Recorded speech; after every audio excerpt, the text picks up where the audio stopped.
berbeda dengan tradisi Kristen yang mayoritas. Gini, saya mau bertanya ini, karena ada juga di luaran sana mengatakan sebetulnya apa yang disalin atau dikutip di dalam Al-Quran itu dulu katanya itu ada dua versi Yesus. Apa betul itu ya? Ya, tadi kan sudah saya sebutkan, semenjak era awal itu ada dua tradisi gereja yang memang sulit didamaikan. Yang mayoritas yang masih masih setia dengan salah satu perspektif bahwa yang disalibkan itu adalah Yesus, itu adalah tradisi Katolik, tradisi Protestan, dan tradisi Ortodoks. Tapi pada masa awal juga ada sebagian Kristiani yang memahami bahwa yang disalibkan itu bukan Yesus, tapi bayangannya Yesus. Maksudnya ada sesuatu yang sama dengan Yesus, tapi bukan Yesus. Itu bisa dicatat dan memang dapat dikonfirmasi di dalam Injil apokrif. Oh, apokrif. Ya, tapi Injil apokrif kan sebagian ditolak oleh saudara kita kaum Kristiani. Nah, itu masalahnya. Tapi kata kuncinya adalah apa yang dikatakan Al-Quran itu bukan sesuatu yang baru. Yang dikatakan Al-Quran itu adalah informasi yang pernah ada di masa awal, tapi tidak mendapatkan dukungan dari gereja mayoritas. Kalau gereja mayoritas itu kan melalui sinode, melalui muktamar besar yang disebut konsili. Nah, itulah sebabnya, sekali lagi, Quran yang baru muncul pada abad ke-7 Masehi, yang berupa informasi yang menurut saudara kita kaum Kristiani itu berbeda. Memang itu baru muncul belakangan Quran itu, abad ke-7 Masehi. Tapi informasi yang terkait dengan peristiwa itu sudah pernah ada di masa awal. Sudah pernah ditulis juga. Iya, dan tertulis dalam Injil-Injil apokrif. Nah, dari situlah kita mulai memahami. Dan saya ingin menegaskan pemahaman saudara kita kaum Muslim itu pada generasi awal, kalau saya sebut generasi awal era Islam, itu saya kira lebih otentik dibanding pemahaman Muslim era sekarang. Mengapa saya berkata demikian? Karena kalau kita lihat di berbagai tayangan video, ada orang yang membaca Al-Quran ini dengan tafsir modern. Dengan tafsir yang sebetulnya tidak terkonfirmasi dengan data-data awal. Contoh konkret, ketika ayat ini mengatakan wa qaulihim inna qatalnal masih Isa ibn Maryam Rasulullah wa ma qataluhu wa ma salabuhu walakin syubbiha lahum, itu diartikan dan mereka mengatakan sesungguhnya kami telah membunuh Isa putra Maryam, utusan Allah. Wa ma qataluhu wa ma salabuhu. Mereka sebenarnya tidak membunuhnya dan tidak menyalibkannya, walakin syubbiha lahum. Tetapi yang mereka lihat adalah penyalipan yang diserupakan. Jadi penyalipannya yang disamarkan, bukan orangnya yang digantikan.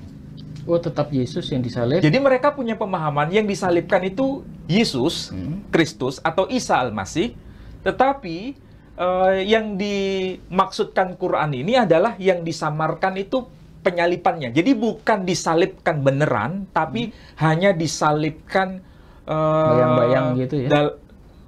Bukan penyalipan beneran kalau bahasa anak muda itu. Berarti jadi masih hidup. Yesusnya di sana, tapi ini bayang-bayangnya yang kayak disalib gitu. Oh, bukan begitu. Gimana?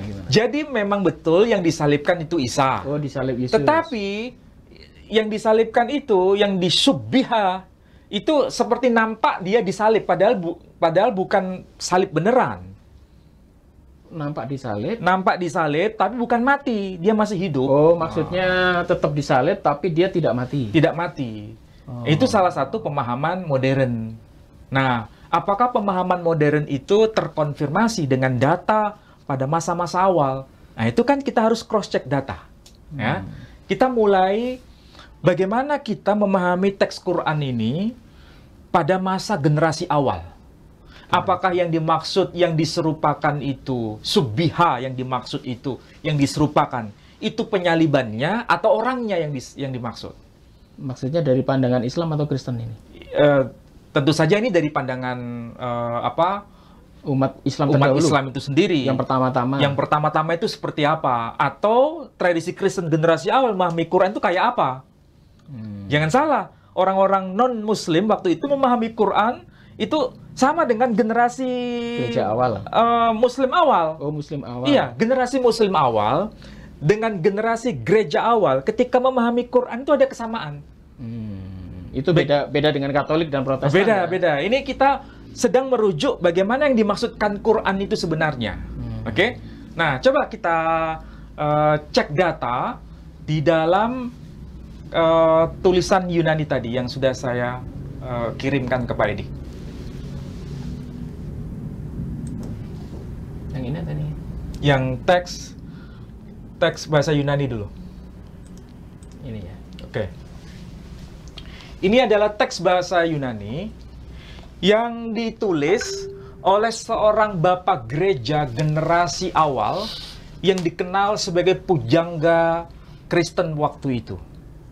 Jadi ini bukan tokoh sembarangan, bukan tokoh yang tidak dikenal, tapi ini tokoh yang sangat dikenal dalam tradisi gereja Ortodoks, gereja Katolik, maupun gereja Protestan tahu tokoh ini.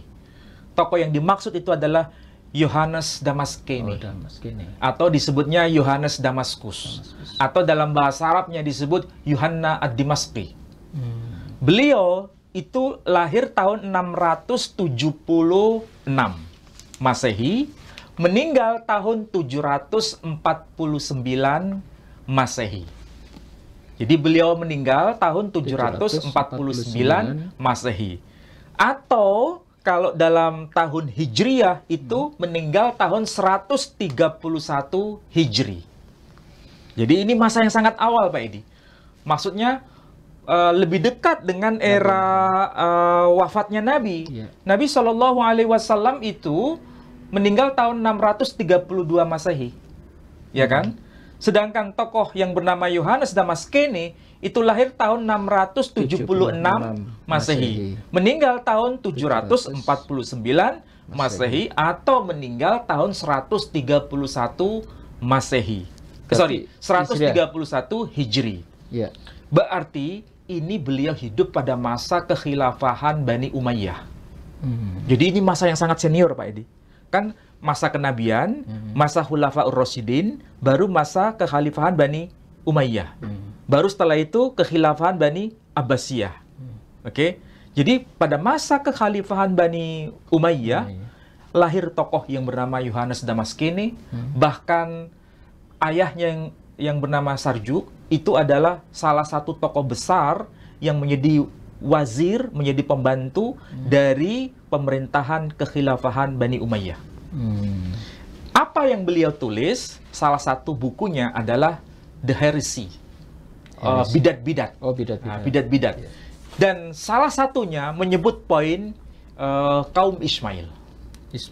Jadi agama kaum Ismail atau sekte kaum Ismail. Dan Ismailite kalau dalam bahasa Inggris disebutkan begitu. Dan beliau menyebut tokoh kunci yang mengajarkan bidat ini. Dan itu menerima kitab suci dan mempelajari kitab Perjanjian Lama dan kitab Perjanjian Baru. Perhatikan di sini menyebut nama tokohnya. Siapa itu? Mamed. Mamed Eponomatsomenos. Itu kalau diterjemahkan. Mamed Eponomatsomenos. Seorang yang bernama Mamed. Ada seorang yang bernama Mamed. Hostete palaya kainia diatehe perituhon. Konon katanya dia mempelajari kitab suci Perjanjian Lama dan Perjanjian Baru. Diatehe itu artinya lama. Nea itu baru. Jadi dia konon mempelajari kitab Perjanjian Lama dan Perjanjian Baru. Disebutkan namanya. Siapa itu? Mamed. dia menerima kitab suci dan seterusnya ya. Tapi di sini ada sesuatu yang penting yang tidak perlu saya baca semua. Dia juga berkata, ada kata kunci di sini, dia menerima ayat suci. Di sini ada tulisan mete genetenta, yang dia tidak diperanakkan, dia tidak beranak maksudnya. Meta gegen kota, dan dia tidak diperanakkan. Ini kan ayat Quran sebetulnya, ya kan?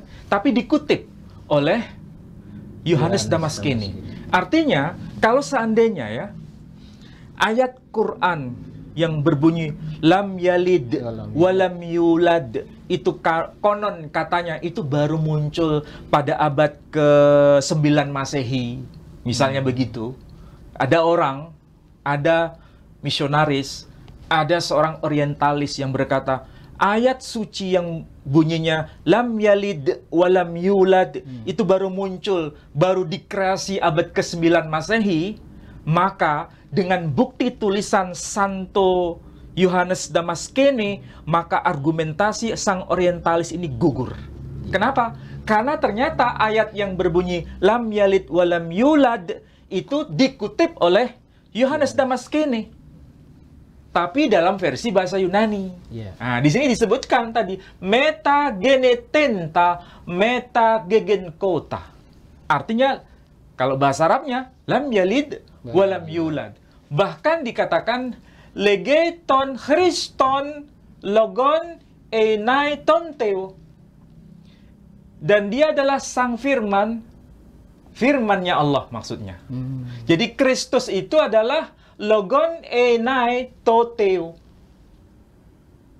Arti harfiahnya, Kristus itu adalah firman Allah.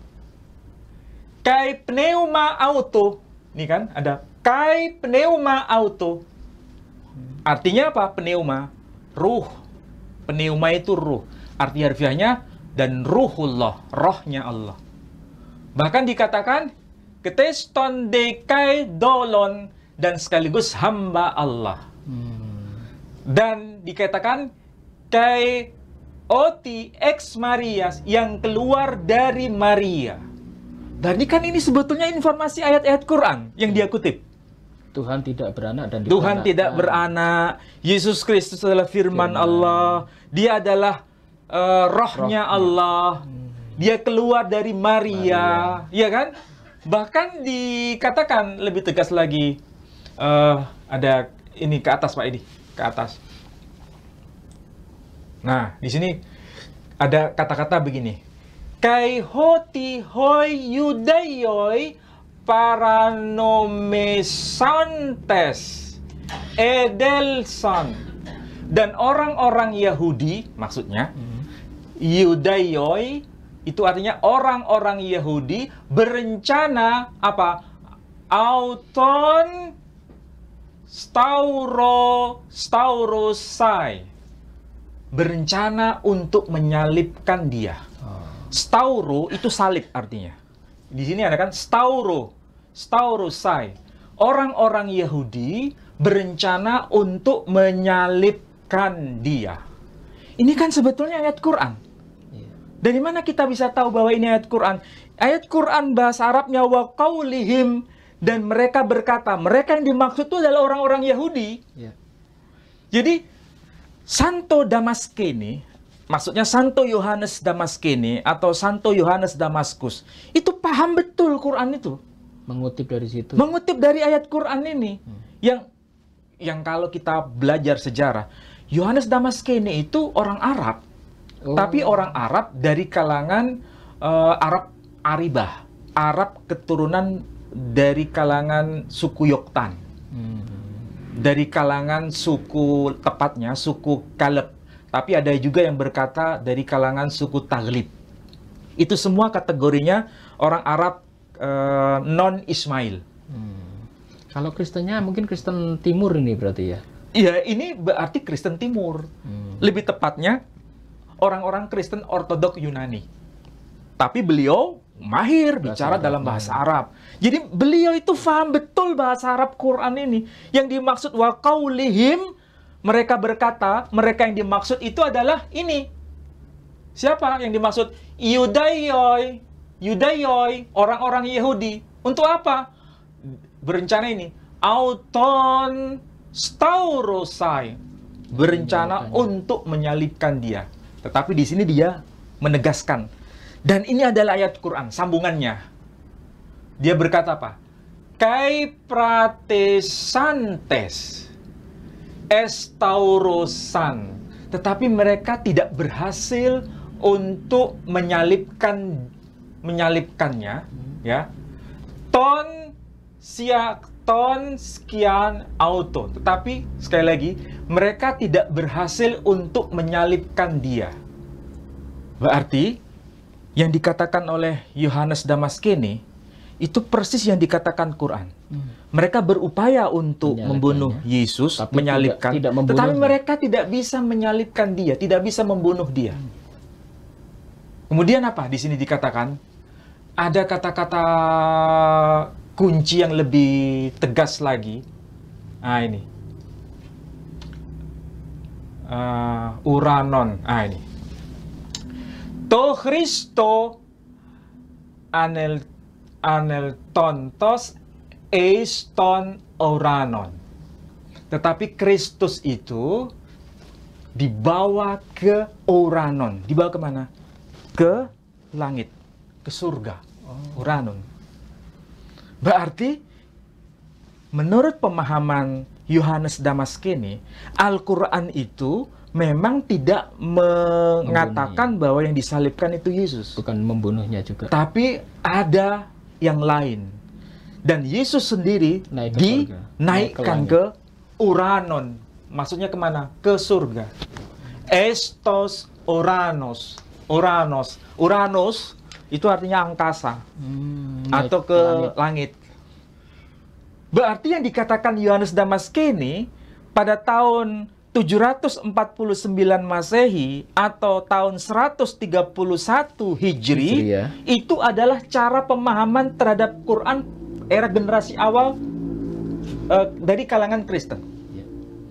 Bukan Yesus yang disalibkan, tapi sosok yang lain. Ini beda pemahaman dengan Katolik dan Protestan sekarang. Beda. Ini kan orang Kristen Ortodok, ya. Tapi ini dihargai sebagai salah satu pujangga Kristen oleh kalangan Katolik. Tetapi ketika beliau memahami Quran, teksnya itu sebenarnya Quran ini tidak membenarkan bahwa Yesus itu yang disalibkan, tapi sosok lain yang kemudian Yesus sendiri dinaikkan ke angkasa, ke langit. Jadi kalau begitu, inilah pemahaman tradisi Kristen generasi awal terhadap Quran, ya. Dan itu sama seperti pemahaman tradisi Islam generasi awal. Nah, coba lihat yang versi bahasa Arab. Versi bahasa Arab coba. Yang apa? Yang tadi, yang saser. Oh, yang gambar ya. Itu. Yang tulisan besar, coba diturunkan lagi. Ini adalah tafsir Muqatil Ibn Sulaiman. Tafsir Muqatil Ibn Sulaiman, penulisnya itu Muqatil Ibn Sulaiman. Muqatil Ibn Sulaiman itu beliau meninggal tahun 150 Masehi. 150 Hijri. Muqatil Ibn Sulaiman, 150 Hijri. Ya. Berarti kalau beliau wafat tahun 150 Hijri, itu kalau dalam Masehi tahun 767 Masehi. Ya. Berarti kalau begitu, Muqatil Ibn Sulaiman itu hidupnya sezaman dengan Santo Yohanes Damaskene. Ya.